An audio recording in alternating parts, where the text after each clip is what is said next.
welcome to Speak Sex. I am your host, Eve Eurydice. I am a Greek from the island of Lesbos. I am a writer and an artist. I've written books with Scribners, Satyricon USA, Virago, all on the theme of sexuality and primarily female sexuality. And the goal for this podcast is to demystify all things sexual and physical, and to give us all a language to talk about sex, in particular before we have it, so that we avoid misunderstandings, and I think in many cases avoid unwanted sex, rape. I was actually thinking, last night, because I was rewatching the YouTube video, and if you people haven't watched it, you should look it up, of Weinstein hitting on this girl who actually taped it, and I'll have to look up her name because I don't remember it at this moment. But her name is Melissa Thompson. So, and what he does is he does this like creepy mating dance while talking business, right? So his power is that he's constantly surprising because he doesn't talk about it. He just does it. Like suddenly his hand is under her dress, but meanwhile he says, "I'll take the deal." She's like trying to sell some product to him for the company. So it's exact. And I was thinking, you know what?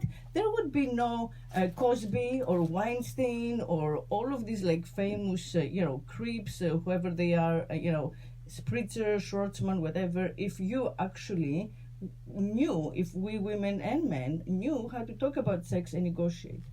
So today's guest is perfect for this because my entire understanding of discussing sex has come from the BDSM community. Many years ago, I was a writer for sex for New York magazine, Spin magazine, and so I spent a lot of time in sexual subcultures of fringe communities, not heteronormative sexual communities. And that was what struck me the most and taught me the most, was their ability to discuss everything fluently and in advance. And so they're able to have sex of all types without actually having misunderstandings. So welcome to the show. You are known as FloridaDom. Correct, yes. And you have been a master for like 30, 40 years, and you go around the country teaching BDSM. Well, that's not a profession, but I yeah. teach at many events around the country for the last 35 years or so. That's great, yeah. So you're going to give us a mini lesson today. A mini lesson. Yeah. And I learn at the same time. Okay, great. And by the way, happy International Women's Day. I was just looking it up. And apparently it was started by the American Socialist Party in 1908. Mm-hmm. We didn't know anything You about. actually qualify as an international woman. I do. Yes. I do. And it's celebrated wherever men allow it, which is like the West. It's usually Wynwood and Los Angeles. That's right. where it's celebrated. That's right. Exactly. Manhattan. Oh my God, funny. Anyway, so only the village. Not it's all been no. So yeah, it's been a slow process since 1908, and here we are today. Okay, so well, I have numerous questions. Do you want to start by giving me a little bit of how you entered the lifestyle, what attracted you to it, how you began? Well, actually, the first thing I ever saw was when I was in the service, and I saw a scene in Japan. Wow. At a private club somebody invited me to, and that was interesting. And then I didn't have any exposure to it for probably 3 or 4 years later. I had some friends that were gay, and I had gone to a couple of the gay clubs with them in New York. And after we really got closer, they told me they were into gay leather, and I didn't know what that was. But they took me to 2 clubs in New York with them. One was called the Eagle's Nest, the other was the Anvil. And I used to go to the gay clubs with them. I'm straight. I wasn't accepted so much when I first went in, but the Anvil had a pool table in it. And I used to make my living when I was a child doing that. So, playing pool? Yeah, so I could go in and hold the table for 3-4 hours without losing the game. And I made a lot of friends.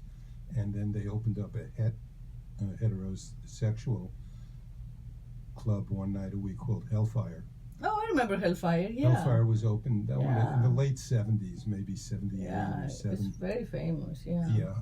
Matter of fact, the lady that's here with me was a bartender at Hellfire in the mid 90s. Wow, I didn't know that. Yep. Sweet. I didn't know her then because I wasn't in New York anymore, but I started to go to Hellfire, and then they opened up another club, Paddles, which is still in New York. That opened in 1984. And then there were several clubs, but with the advent of AIDS and Rudy Giuliani, Yeah, exactly. almost everything shut down. Yeah. Mm-hmm. And along with the classes I teach, now they ask me to be on, I can't understand it, but an elder panel. And I'd like them to have a different name for that. But they have me on the elder panel speaking about the evolution of the lifestyle over the last 40 to 50 years. Actually, it's just about 50 years now. Wow. And it has evolved tremendously. It's not anything like it was. So how is it different now than it was then? Well, there are many more people in it with the advent of the internet. There are many more. The gay male leather bars were just that, gay male.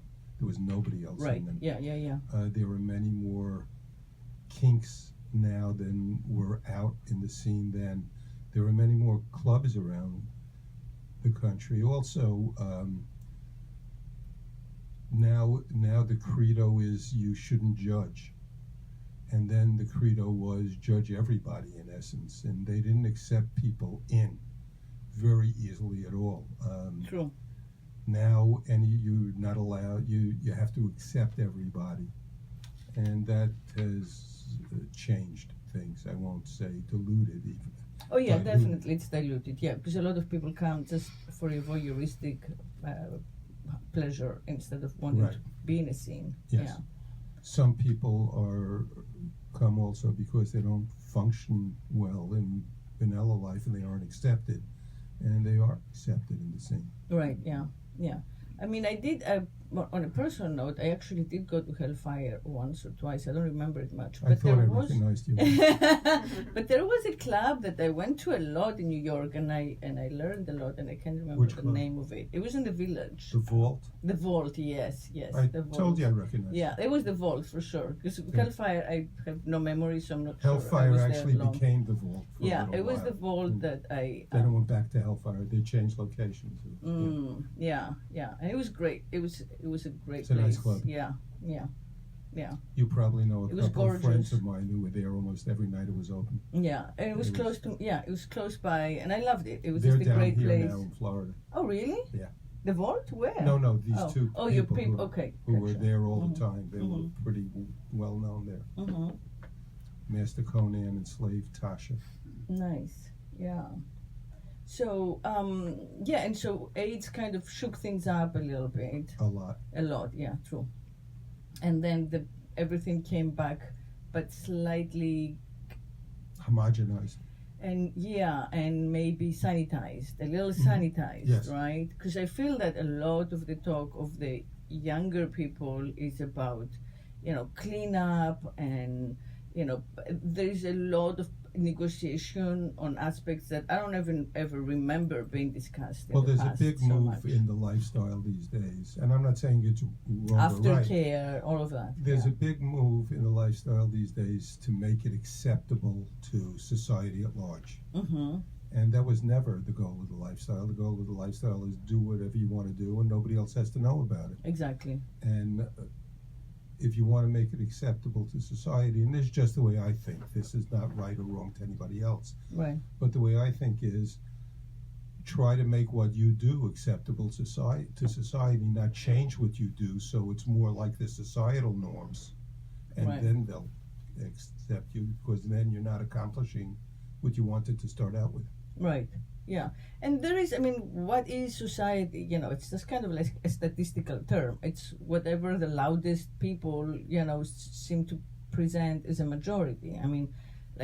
And this is like on a tangent, but I don't know how many evangelicals there are out there, but there can't be that many. I've never met one. And yet they're extremely loud, so they make themselves appear like a big, heteronormative force. Correct. And so there may be many more lifestylers than we understand, because it's just private. There are. People don't want to make that part of their life public.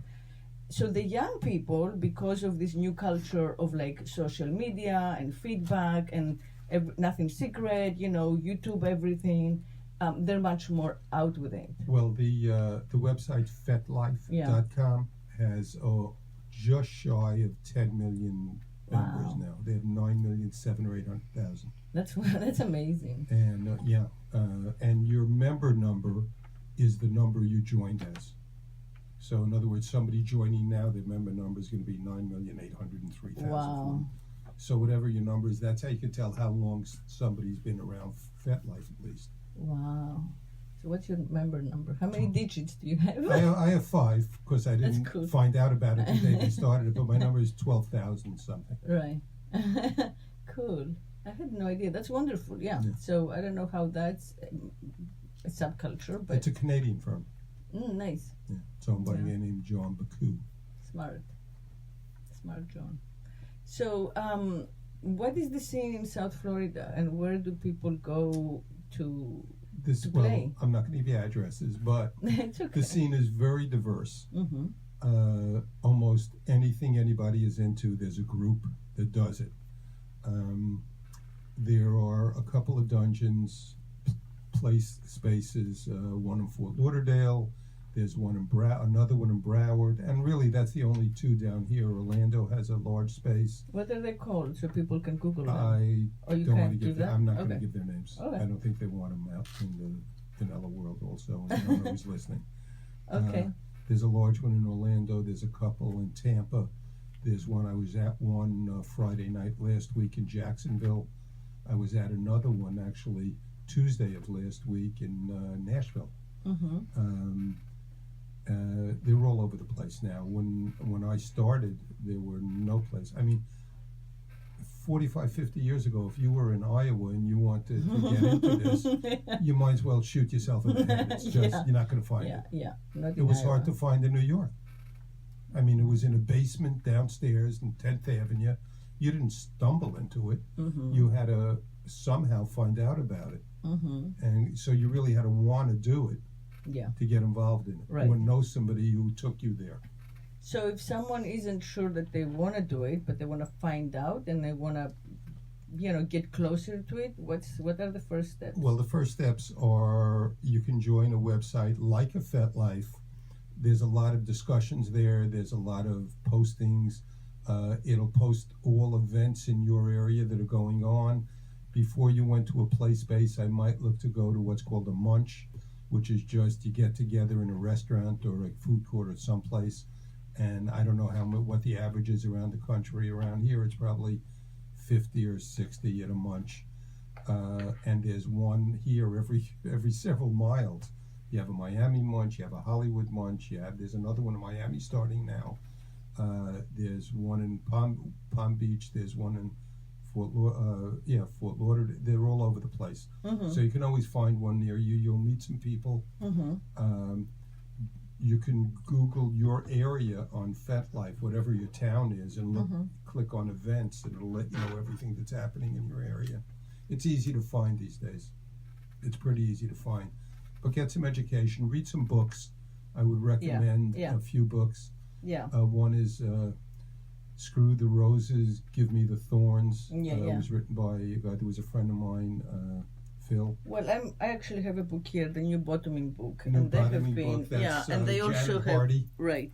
Janet wrote that. Now Janet and Jay Wiseman, who wrote SM 101, owned Greenery Press together. They were a couple. I know them very well. As a matter of fact, I had dinner with Jay twice a few months ago. He's out in San Francisco, but they split up, I don't know, close to 15 years ago, 12 years ago, and Janet walked away with the publishing firm. They probably publish more BDSM material than any other firm. They do all of Maduri's books and Joe Bean's books. And I remember Jack years Ranella. ago going to San Francisco, and there was actually a bookstore that was all BDSM. Yeah, you still have. There's a lovely club there. Again, I'm not going to give any names That's because all right, I don't know if yeah. you want them, but it's about 8,800 square feet. Yeah, yeah. And it's right downtown. I've been there, yeah. Mm-hmm. Yeah, so, and kink.com used to be run out of San Francisco, but he sold the building last year, about a year, maybe a little more ago, and he moved to Nevada where there's no tax. Good for him. Yeah. Okay, so first you go to the mantra gatherings, you talk to people, Read a couple feel books. more comfortable, and then you find out about And an then event, go and to you classes. go to. Most of the play spaces have classes for people that are new, Mm-hmm. and they have different subjects every month or every week or whatever. Even besides the play spaces, some places like New York has TES, T-E-S, which stands for the Eulenspiegel Society. Oh yeah. That's the oldest BDSM They've been around, yeah. since 1971. They're the oldest Mhm. BDSM one country. The second oldest, How do you spell that? It's a it's the Eulenspiegel Society. But if you Google TES yeah, and TES, BDSM, you'll get it. yeah. Eulenspiegel I love that word, though. starts with EU. Right, yeah. Janus Society Yeah, is Janus, in yeah. San Francisco. There's the Sin Center or Galleria Domain in Chicago. Mm-hmm. There's places all over. Yeah. Yeah. So if you look for your city and BDSM on the internet, it will all appear. Right. And so, especially if you're a dom, you should take the lessons. I mean, if you want to be dominated, I think the most important thing is to learn how to choose and how to trust. Correct. And how to negotiate. Correct. Right. Yeah.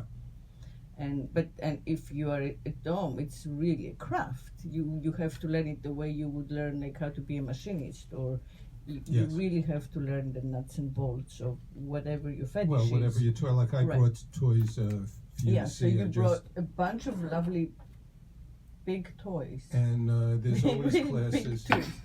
So- One is a flogger. This one's Yeah, made. that's the biggest of- one I've seen. Well, really? No, I'm Yes. talking about the flogger. This is what I would call a warm-up flogger. 'Cause Really? It's kind of thuddy. Doesn't really hurt. Oh, it's Like a gigantic. massage. Yeah. Well, the bigger the utensil, the more area it hits. A smaller utensil concentrates all The the pain. energy in a smaller area. Oh yeah, then So things that are larger don't hurt as much. correct. Okay, and this is a softer leather; it's spongier. Right. So this is what I would So use. that goes in a big area, rather than. Well, you can use it any way you want. When you know what you're It's doing. a warm up, yeah.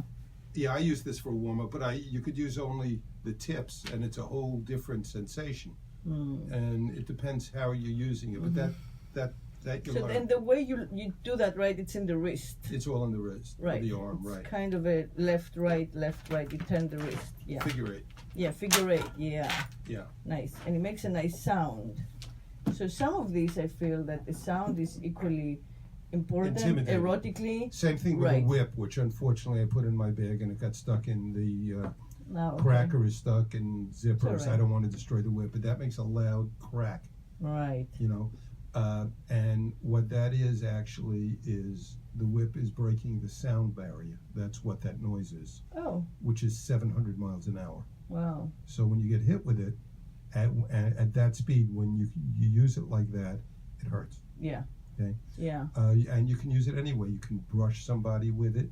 You can dot them with little red dots. You can welt them.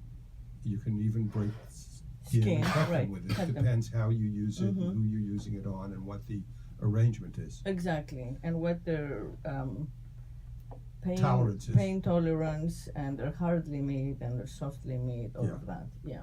Assuming you're playing with somebody you're not in a relationship with. Yes. Because that's different. Yeah, you'll tell us all about it in Yeah. a minute. Let's go through. So you have the big flogger is how you start, I use warm that up, for warm up, yes. and then one would move to. I play differently. I have the attention span of a gnat. Well, that's perfect for this So timing. I don't play with any toy more than about a minute and a half. Oh, that's great. Some people will play with a flogger for 45 minutes. I Wow. want to shoot them. But that, you know. But that's great, I I feel, change because continually. it also gives it a shift to To the bottom. Yeah. Yeah. And when I teach One of the classes I teach is called How to Build Intensity in a Scene. And that's part of it. Not having them, you don't want them to fall asleep while you're playing.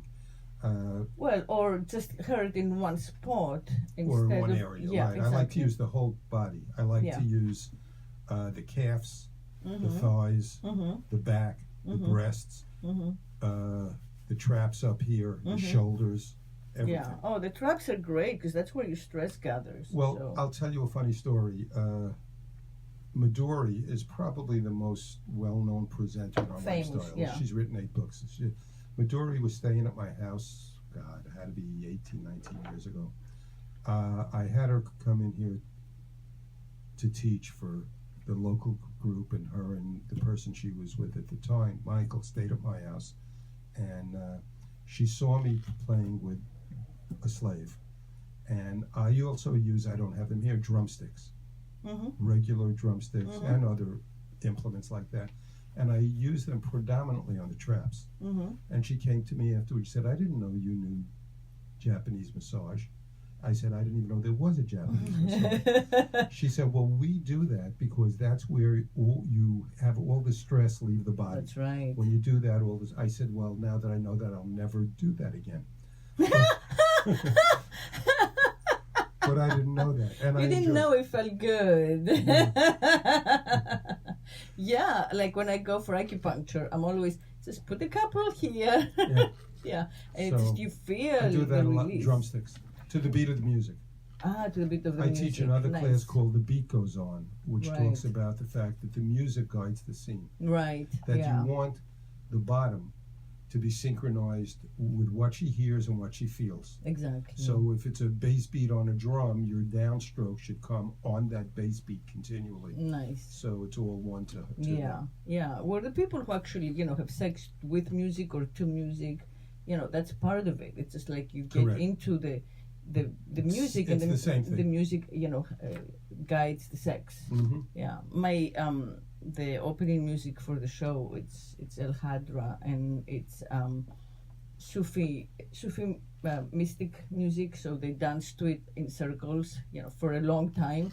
But to me, it's exactly that. It's the best sex music because it's so much like the pulse of the blood. But it's also what you relate to. I run a group in South Florida. It's the older generation, and it's for people in my lifestyle, 40 years and older. And when we have parties, when I have a party, I play no music recorded after 1989. Good for you. That's great. And the music is great. The music is great. Yeah. One of the best scores to a movie to play to is Flashdance. Yeah, Flashdance. Almost all the music has a couple of songs I leave out, but there's a lot of them I put in. Yeah, definitely. I mean, I feel like every, relationship, every lover has their own music, and then looking back, it just goes by the songs. Yeah. Correct. So, okay. So, what is the high for the top? It's different for everybody. I like being able, it gets me where I can take the person inside themselves. And the fact that I can take somebody to a place they've never been before, and I can change how they look at things and how things feel to them and what it does to them. That's what moves me. People think I'm a sadist because I play pretty hard. I'm not a sadist. I don't get aroused from inflicting pain. I get aroused from power and control, but it has nothing to do with the pain. It has to do with the reaction of the bottom. That's what moves me. So what moves you is complete surrender. It's earning their surrender. Is that it? That's part of it. That's part of it because I play people who don't give me complete. Like I own 3 slaves. Own them. Yeah, they belong to me. Okay, what does that mean in practical terms? That means terms? that I can control anything in their life that I decide to, that the word no doesn't exist for them, that any decisions that I want to make or they have to abide by, that I am not a micromanager, so I don't want to be that involved. I don't like to work too much.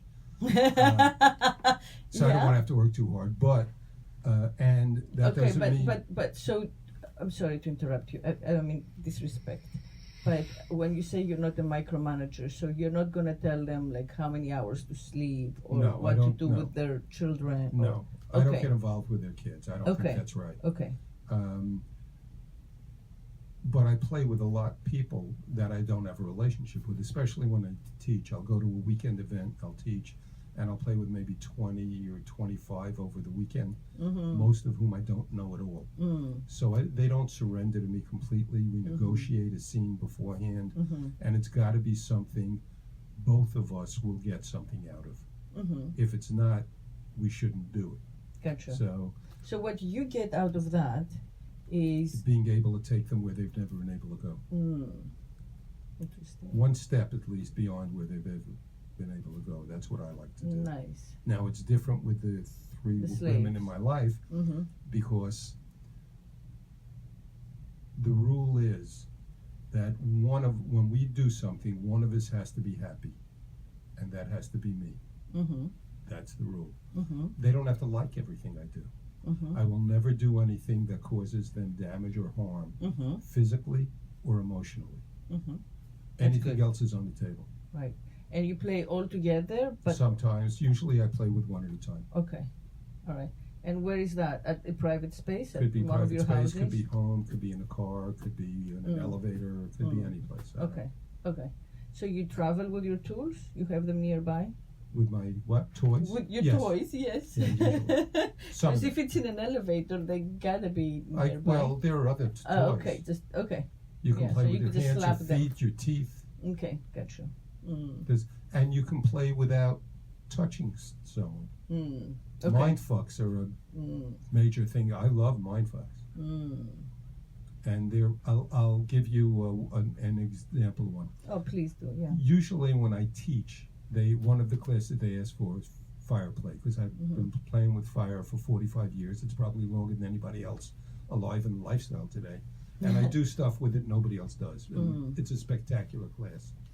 And I was in teaching out of town, and I let them know that the first night in the play space, the first hour, I'm going to be in an area where I can do fire play. And if you want to feel anything, come on over. So I started to do, and they're starting to come over. And there was a guy about 20 feet away from me playing with a girl on a St. Andrew's cross, which is shaped like an X. Right. And he had her restrained to the cross. And he came over to me and he said, "Would you shave my wife's vagina with fire?" So I said, "Sure." So he cuffed her to his cuff, brought her over. She was gone. She didn't know where she was. She was Subspace, it's called. She was totally gone. Put her on the table. And I said to him, she doesn't know what's going on, but she'll come out of it when I do this. So the dungeon was 12,500 square feet. Wow. With 110 stations in it, all going at once. Wow. So I put her on the table, and I lit a flame on her vagina that was 4.5 feet high. Wow. 400 degrees. Wow. Takes all the hair off immediately. Wow. There's a guy behind me playing with a girl on a spanking bench with a whip, and he yells out, "Holy shit, it's the burning bush." Well, the whole dungeon started laughing, and I looked at him. We're in the Old Testament. Yeah, I looked at him and I said, not him, that guy, but the husband. I said, "Can I light her face on fire?" Because now she was out of Subspace. So he said, "Yeah, go ahead." And everybody says never light anybody's face on fire, which is a good thing for everybody. Yes, there's. Yeah. Eyes are there. And Well, I don't light their eyes on fire, hopefully. So I laid out the accelerant from her nose to her chin, and I said to her two things. I'm going to count to 3 before I light this. You can't move, because if you move, you're going to get a 3rd-degree burn, and your face will be scarred forever. You must hold your breath, because if you don't hold your breath, you could die. You're going to be breathing in 400-degree flames. And I counted to 3, and I lit it, and it went off fine, and I grabbed my face like this, and I said, "Oh my God." And she started crying hysterically. Wow. Crying. He took her out. The next morning, teaching a class, and he came in late. Came in about 15 minutes, sat down in the back of the room, and she wasn't there. I walked over to him after the class. I said, "Is she okay?" And he said, "Well, not really." And I said to myself, "Shit, I don't need this." I said, what's wrong? He said, she went in the bathroom this morning to shower, and she came out crying. She swears you burned her eyebrows off.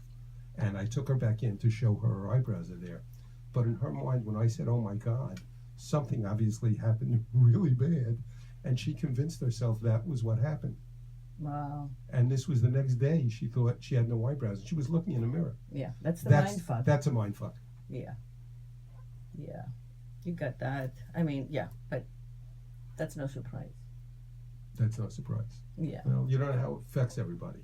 No, but I mean, when you stop and tell someone, if you take a breath, I was you're going to burn. intentionally fucking with her head. Right. So I didn't realize the next day she would think. It took, yeah. Yeah. Interesting. So for a moment, and this is a parenthesis, what is subspace? Or would our you can ask her if you'd like. Talk about it for a minute? I don't know if you'll get a lucid answer, but we can try. You want to talk into this? Or another one. Yeah, you can lower that one right there. That big one, lower it a little bit. Yeah, just for a minute. So what is subspace? Is it like... There's also top space, they call it, for dominance. Okay, so what is top space and what is... Right there you on go. Your face. Yeah, right there. Okay, for me, it's basically a place in my head where I go, and it's very serene, and I'm constantly craving to go further and further. It's an altered mental state. Yeah. And it comes from the release of endorphins and adrenaline. Mm-hmm.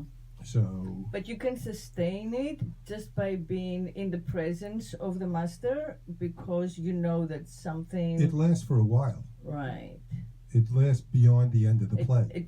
That's what I'm picking up. Yes, right. It lasts. Now, some people experience what's called sub-drop, which could last anywhere from 15 minutes to 3-4 days, where it's a severe state of depression. And that's from the depletion of endorphins. Right. Yeah. You're so high that all of a sudden... When you drop. There. Right. It's terrible. It's Some people experience that. Yeah. Yeah, that's can see why how that that's happens. why they talk about aftercare. Right, that's the aftercare. I don't do aftercare. And I let them know in the front end, if you need aftercare, I'm not the guy to play with unless you have somebody else here to do that for you. So like if you have 3 slaves, one can look after the other. Correct. Right. And aftercare involves, if I'm could right, be cuddling, like hugging, could be holding, cuddling, wrapping in a blanket. Right, yeah, wrapping anything. in a blanket, yeah. Because you kind of revisit whatever traumas, or especially sexual traumas, but maybe other traumas are there lurking, right? Especially when you first start. I mean, that's what I hear a lot, that after... Well, when you first start, you should go slowly. Yeah. Don't jump in the deep end. I mean, like when I play with somebody new, generally I won't play very hard. Right. Because... Yeah, you don't know what's going to come up. You don't know what the effect's going to be with them, right. Especially the next day. Right. Yeah, I see. But however you play, you have to understand when it's somebody's first scene, it's hard for them. Right. And also, when I play with somebody new, it's 99% of the time it's in public. Right. It's in a play space. So I don't care who you are, everybody has body issues. And when I play with you, you're going to be naked. Mm-hmm. And when I play with you, almost everybody's going to be watching us. Mm-hmm. So they're all going to be looking at your naked body. Every flaw you think you have is going to affect your headspace. Interesting. But part of what BDSM does, I mean, part of the beauty of BDSM is that it's free. Yes. Yeah, it's free from like the heteronormative fucking beauty standards that are so extremely limited. Yes, no, that doesn't exist. Right, really. right. So it's liberating that way, that you can be naked and you can be adored in whatever state you're in. In fact, there are groups that for people who just like heavy women. Right. There are groups for people who just like anorexic women. I mean, there's something for everybody. Right, yeah, yeah. Okay, so what's Dom space? I've never experienced it, so I really don't know. You can't reach an altered state because you have to be very aware of what's going on. So you can't, it's just from what others tell me, it's extreme euphoria. It's extremely, I've heard some say, well, we get very focused. Well, you better be very focused. Right, yeah. Because if somebody moves, now I don't want them to move when we play. Because if I throw the whip at you, I want your ass to be where it was when it left my hand when it hits you. I don't want to hit you in the kidney. So I don't like when they dance. And so some others love that. I don't. It depends what you're playing with and how you like fire. When it's on, when I light it, you can't move. Because the fire won't burn you, primarily because heat rises, and I'm doing it on the surface of the skin. If the accelerant goes down below the surface of your skin, it's burning up on your skin now, and you have a better chance of having a burn. I see.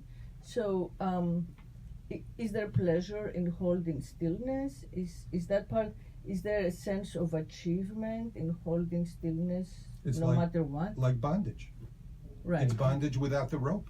Right. So it's self-imposed, and especially playing with him, you better not move. Right. And sometimes you just want to move, Right. but then you're risking getting hurt. Right. But there is satisfaction there is a spiritual satisfaction in holding that stillness and going beyond what the average I think person would do, right? Yeah, I I agree. think that any self-restraint people show in their lives, not even related to this, is rewarding to them. Right. And they're proud of it afterwards. Right. I agree with you. It's the same Right. sort of thing. Yeah.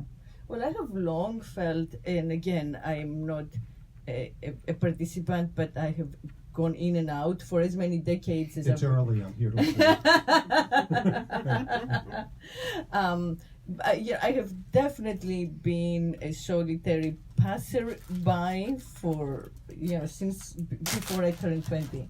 So and what has always fascinated me and attracted me about the lifestyle is exactly that, how close to spirituality as I knew it. My grandfather was a priest, my mom is a cantor in the church. I grew up in very religious world. My great grandma was like the village midwife and wise woman. So let's say more or less witch. So having that so close to me, I picked up immediately that this is a spiritual practice, right? That there is something cathartic, the same way that the flagellants in the Christian tradition, Same thing. the cross. I mean, Christ on the cross, all of that we've which is the pleasure of controlling the body, the pleasure of not necessarily taming, but understanding the physical urge. And It's almost like combining meditation and flagellation. right, yeah, exactly. It's meditative space, that stillness. Yeah. And I would like to set your own fire so you could feel it. okay, I am not good at keeping still, as everyone who knows me know. I sway a lot. Then the show will end early. Oh, so you may have to, whatever part you want to burn, hold it still. At least, hold it still. Turning in this way. Can I add that one of the tools that FloridaDom brought to the studio is a knife, and I was surprised, and it's a lovely knife, I must say. So I said, what is the knife for? And he said, well, that goes inside of you. It can be. It could be used for other. It's used for other things. He I said said it insertion. without a thought. It was just the most natural thing in the world. John, I don't know what you thought. Have you ever put a knife inside of a girl? No, not yet.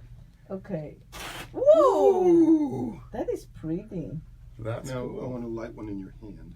Oh, I have. Should I take That's off the metal? no. It's insured. It smells of like singed something. Hair, flesh. If there's any hair, it's gone. It's gone. Yeah, I smell it. It smells. Put your fingers together. It smells like a surgery. Is what it smells. Yeah, I'm a surgeon. That's what I am. I mean, I've watched the surgeons work, and it smells just like this in there. They cauterize. So this is just a version of Whoops. It's okay. sexual surgery. Wow. Ooh, It's all gone. so nice. Wow. No, that's a small flame. I will. That is. When I end my clip. That is, you know, You're my wife. that is visually so impressive. You It's have- visually very impressive. You have no idea what it's like when I do it in a dungeon. I can't do high because flames. it's dark also in the dungeon. It's dark in the dungeon, and it lights up the dungeon because that was little. Yeah. But when I teach, I end the class with what I call the big burn. Can't do it on everybody. It's a flame from your ankles to your chin that covers your entire body, Wow. and the flame is 6 feet high. Wow. You can feel the heat 75 feet away. And Oh the, yeah, I still feel the heat and it's long gone. the person I do it to will feel pain for 3 to 4 weeks. Really? Yeah, Pain where? all over the whole body. Oh. And they're a willing participant. They say yeah. I haven't chained anyone down yet. Yes. And They they hold actually hold still. it. They Yes. hold still. Yeah. But it's only for what? Not in seconds. We're talking about It's less than a second. right. You saw No, how not long it was. mine, but also the entire is equally The- long as The this. whole thing is right. maybe second and a half tops. Wow. It's fast. Fascinating. And So you cover them, and do you have them lying down or standing up? let me show you a video which Okay. you won't see, but this is a young man Mm-hmm. who was only in the lifestyle 2 hours. Is he still in the lifestyle? I've set him No? on fire 8 more times, but Okay, this good. is So he liked it. or he's very stupid. I don't know which. Well, listen. I mean, I don't like to judge. visually, it's irresistible. I must say. I don't know how it feels. Wait till you see physically. this if you think that was irresistible. Now, this is in slow motion. It takes about 10, 12 seconds for it to ignite. But Okay. you see really with the flame, it starts on his genitals. So he's upside down on. He's a laying cross? on a table. Mm. This is actually pretty stunning. Yeah, it's already stunning. Wait till it starts. Let me know when the Yeah. flame goes off. Yeah, I'll see it's the difference. about. I see the flame, but it's Yeah, not on him. it's gonna go. It is like an art performance, you know. Yes. You could do this in a gallery. I'll tell you a funny story. I was just asked to do this in a gallery. Oh, you were? Yeah, yeah. I see. Whoa. Okay, so it goes all the way to his nipples. That one goes to his nipples. Wow, I love the way that the Flame. flames die off. Yes, 'Cause they do come this- up and die. Yeah, they rise. I've had photographers who could do like 9 shots a second, take photos when I do what I call, a larger flame, and you'll see it on the body, and then the flame will start about 1.5 feet above the body, and then it'll start about 2.5, 3 feet above the body, and then you'll see the flame about 5 feet above the body dying off. Yeah, With it's nothing under gorgeous. Right. With nothing I under it. understand. Yeah, It's yeah. pretty amazing. Yeah, it is. It's gorgeous. And again, there is a religious aspect to that. It looks like a religious painting. I mean, it could be like El Greco, but in a movie version, in a Yes. video version. I'm going to show you one more still that But it's, you know, I think that one of the reasons, and I would like you to speak to this, one of the reasons that people who live high stress lives like the lifestyle, wow, is that it helps you release all the pressure and the stress of it daily relieves life. all the tension in your Right. life. Yeah. So whatever you do, you know, you go, do your best, and then you just I experience. mean, you're giving it all up. You're just right.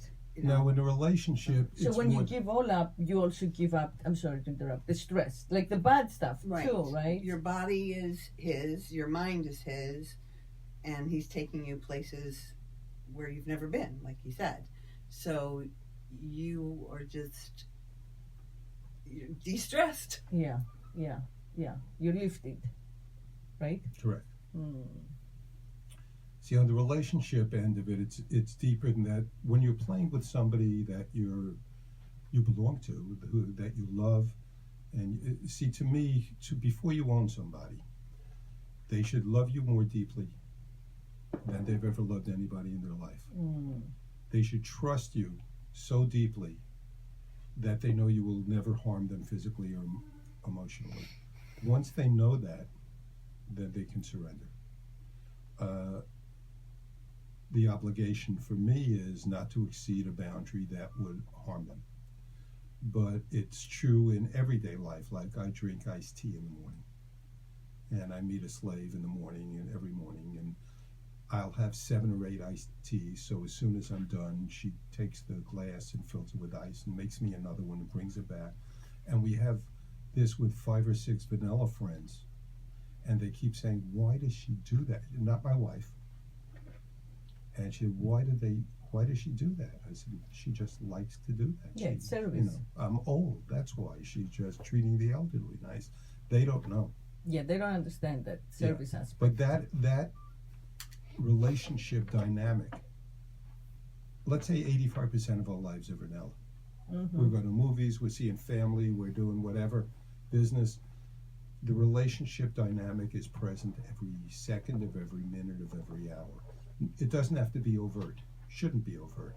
So nobody else has to know what the relationship is, but they know and I know. And that never is not there.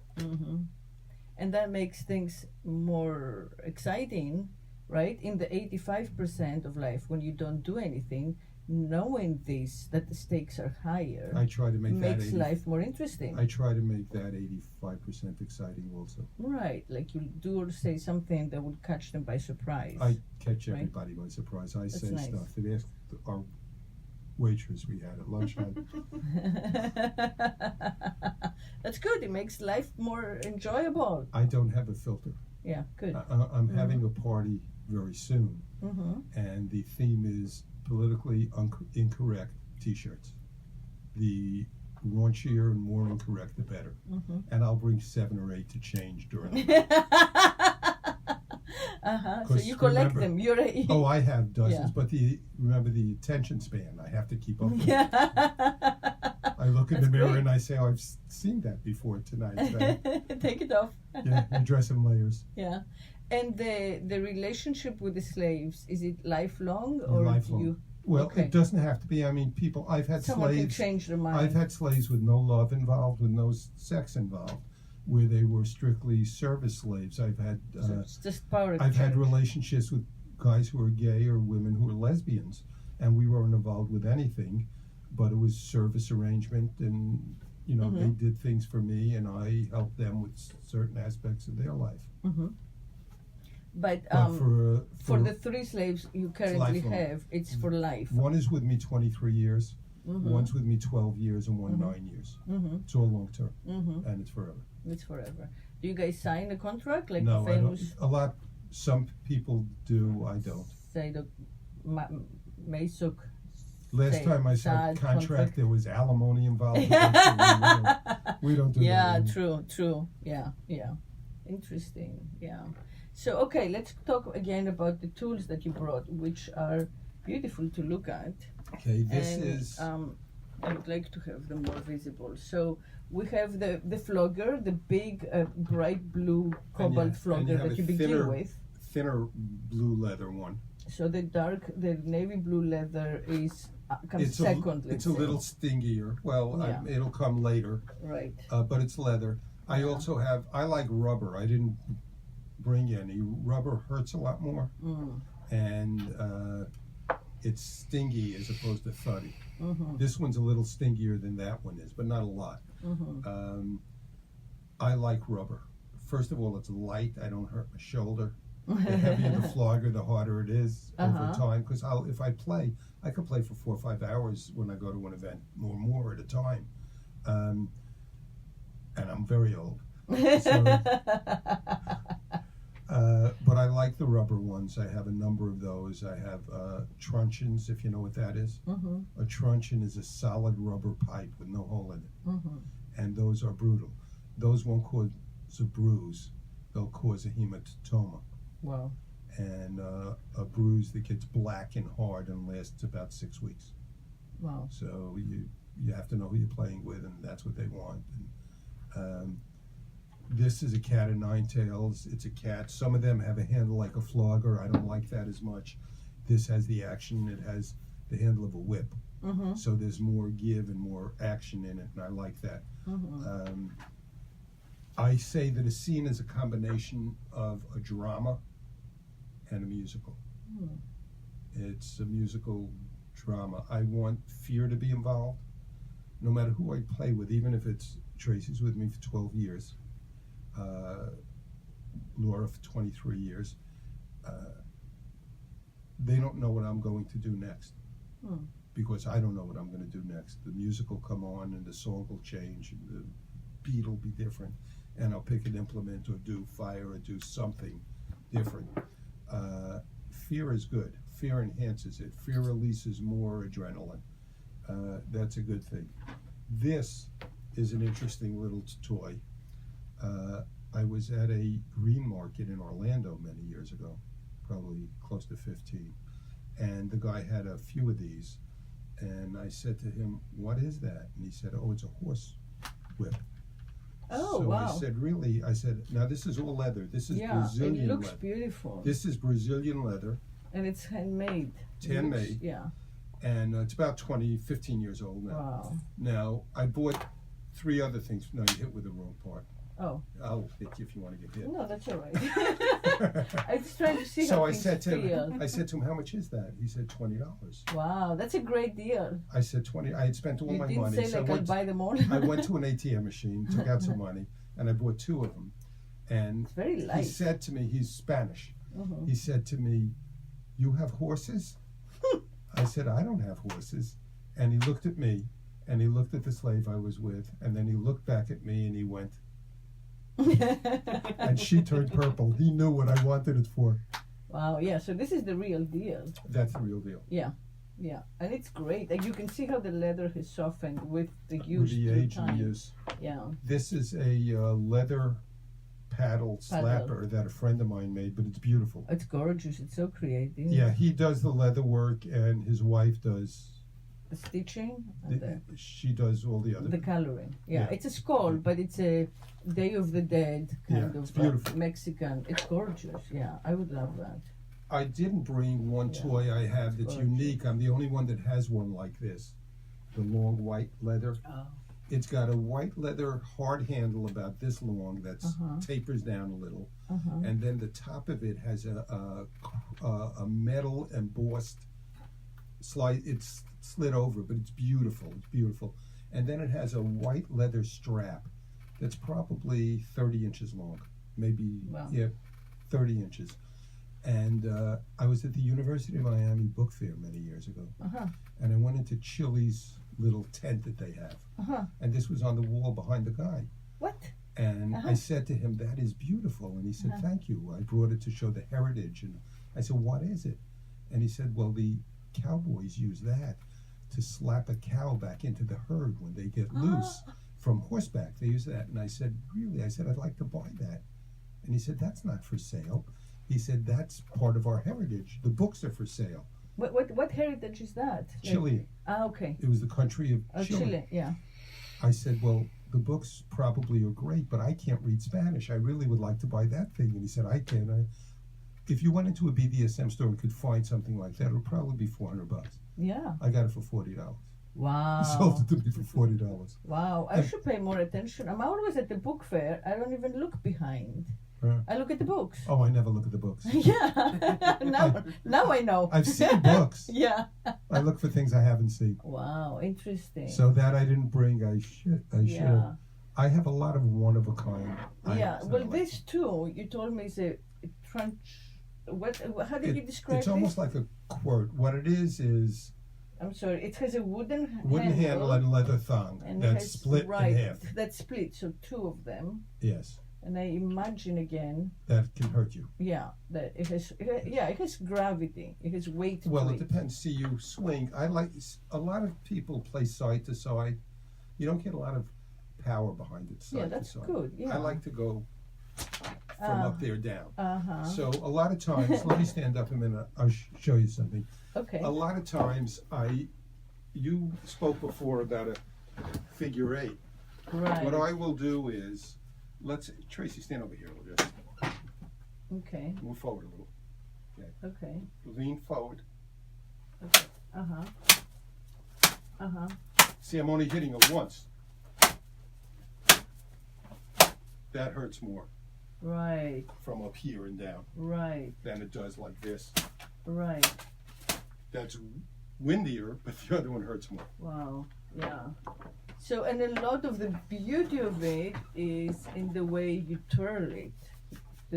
The thing that happens with the wrist work. Watching him play Right. is so beautiful. Yeah, it's the wrist work. It's almost like a conductor, or I don't know what I would compare it with. But And there's I'll do great that. elegance to it. And the music will guide how I do it. It could be Right. slower, it could be faster, but I like to do it like that. Right, And my head is in the music when I play.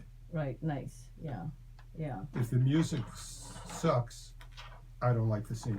Okay, so this wooden cane. It's rattan, Oh, sorry, rattan cane. yes. Okay, That's what they would use in Singapore to punish people. really?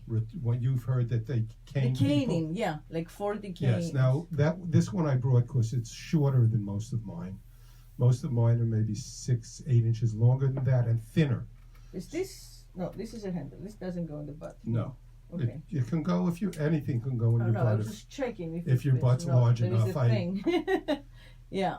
I can't tell from here. It's not. It's not. I'm tiny. So where does the cane? The cane works on You the hit. again anywhere. The buttocks. You're wearing the. Oh, I okay. know. It's okay. I know what I'm doing. Okay, I thought you were going far. See, I could do it.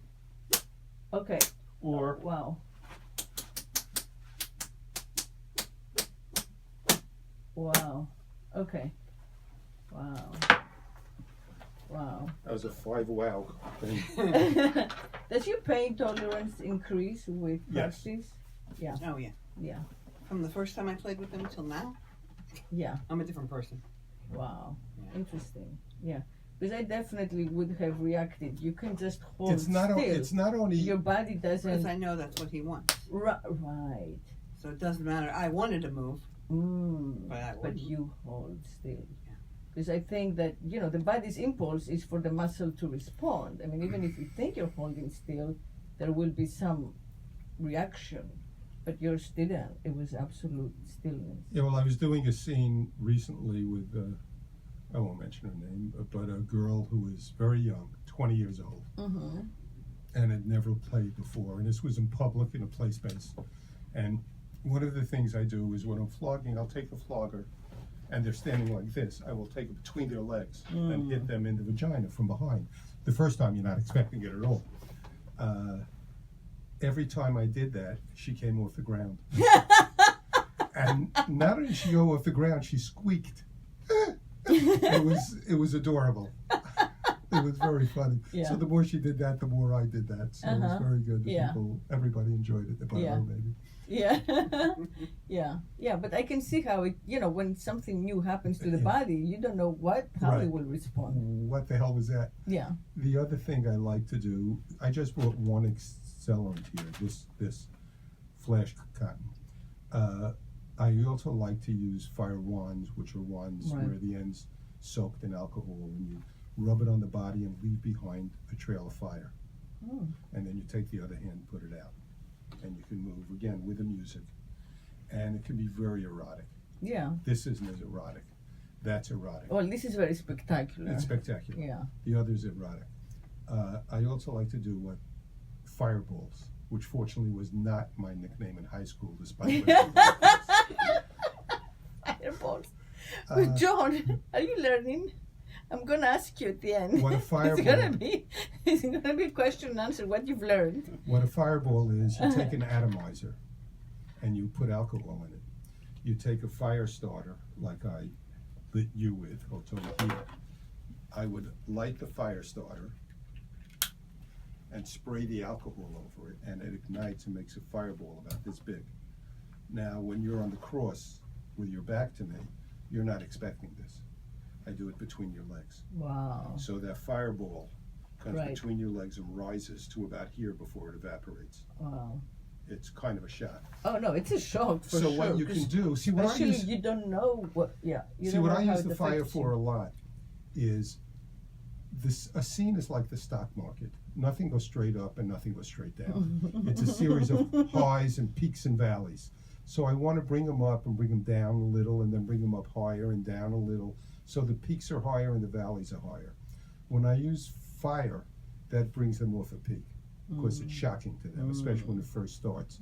The fireball will bring you out. Now, if I do a huge flame, it could take you completely out of subspace. The flame. So that's the valley, and then it gives you a lower place to start again with the pain. You get up faster. Right. You get back faster and higher because you were already there. Right. 10 seconds ago. Yeah, I see. So a lot of it is controlling the energy. It's all about controlling the energy. Yeah, of the sub. Of the whole scene. Of the scene, yeah, which is... It's also, the headspace. The headspace is also, people think that he plays with them like this in public. He must kill them in private. Well, that's what people think. Yeah. And what the truth of the matter is, in private, they might say to me, that's enough, I can't do this tonight. Where in public, they don't want to embarrass themselves or me. Right. So they may go a little further in public than they will in private. Yeah. So and for somebody who's new, they may stop me immediately in private. But when they know 100 people are watching them, they're not going to yell red, which is safe word in most of your dungeons. Right. Yeah. When I'm in a scene privately, I don't have a safe word. English works very well. We had this discussion in a discussion group that Dom say, well, my slave says no when she's excited, or this one I don't, so no doesn't mean no. Well, if you break up with her in 2 weeks and she hates you and goes to the police and you end up on trial and tell the jury, she said no, but it didn't mean no. No means no, you're going to jail. So when I play with anybody, if they say no or stop, you stop. I stop. Yeah. I think that makes sense. Having your own different safe words and remembering the right safe word when you really just want to take a breather. It's a lot to ask of the bottom. I mean, at that moment, safe words can be anything. I had a friend, and we were playing at a party in Tampa. And I'm going back close to 20 years ago, and it was like a safe word. His slave wanted to have an orgasm in the middle of the scene, but she had to ask for permission. So she said, "May I come?" And he said, and I didn't know this. He said to her, "You know what you have to do?" She said, "Please, just let me come." And she had to sing Frosty the Snowman. She sang it, and he said, "Okay, you can come." Wow. So you can do anything you want. Yeah, you can do anything. And you can make it fun. Funny. Exactly. Yeah, and I think a lot of BDSM is tongue in cheek. It is. Yeah. A lot of it is. It should be fun. Yeah. Life should be fun. Yeah. And sex should be fun, and we forget that. We and another thing about BDSM again that's instructive to the vanilla world is it's not all about the orgasm. You just mentioned the orgasm, right? So vanilla sex, heteronormative sex, is a lot about coming. Everybody does their best for in liberated society for both to come. In not so liberated society for the guy to come. And once the guy comes, the whole show is over, done, can resume our lives. So it's this, BDSM sex is about the process. In a sense, it's much more woman focused because it gives you time to experience all kinds of things before you get to 1 or 10, orgasms as a woman. As a woman. 10 orgasms. Yeah. Not as a guy. You don't know what my life expectancy is, I see. Yeah, well, I think you'll go on forever because this is keeping you young and you're never bored. Never bored. So why? Yeah. Anyway, we're going to take a short break. This is very exciting, so we'll run over our usual time limit, and we'll come right back. Thank you for listening. Okay. Thank you for trusting me as your sex whisperer. This is Speak Sex.